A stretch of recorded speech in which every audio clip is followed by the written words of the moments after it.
9-year veteran with 3 rings as a Lakers backup is now a household name. Let's turn to Vincent Thomas of Slam Magazine. At this moment, Devin George still holds the key to this. Vince, where does it stand right now? Well, it's in neutral. Both the Mavericks and the New Jersey Nets asked for Devin George and his agent Mark Bartelstein to take the day and think it over and decide what he wants to do, because in the end he does still have, you know, the vetoing power. The trade can only happen with his consent as it stands right now. So it's not happening at this moment, even though they've conceptualized a deal. For laymen, give us a quick idea of what Devin George wants, very simply.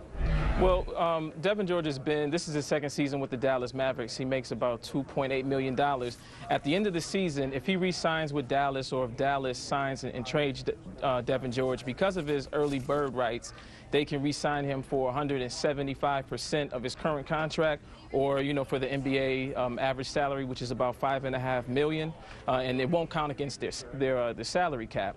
But if they trade him to New Jersey, he waives those early bird rights, and he'd be forced to look for a suitor, because New Jersey is bringing him over to expunge of his salary at the end of the season. So if he signs anywhere from a 2 to 5 year contract with Dallas, you know, at the NBA minimum, then you could be talking about him losing $8 to $10 million if he ends up getting traded to the Nets. So his livelihood's on the line. All right, is there any doubt that eventually Kid's going to end up back where it all started in Dallas?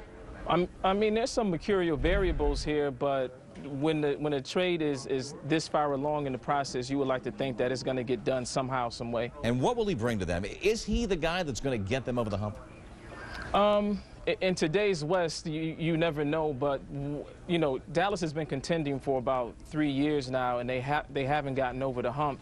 And what Jason Kidd brings is he's a transformational player. There are max players like Dirk Nowitzki, who are very good players. They deserve their max contracts. But then there are franchise players that can come through and really, like, impose their will and their mentality on the squad, and their ceiling automatically raises. And I think that that's the kind of player that Jason Kidd is. Jerry Stackhouse said it, Avery Johnson said it, and everybody in the league would tell you that. LeBron James thinks that over in Cleveland. Jason Kidd's a special talent, and it's somebody that could help Dallas. And Devin George right now holds it all in his hand. Vincent Thomas, Slam Magazine, we appreciate you taking the time today. Thank you.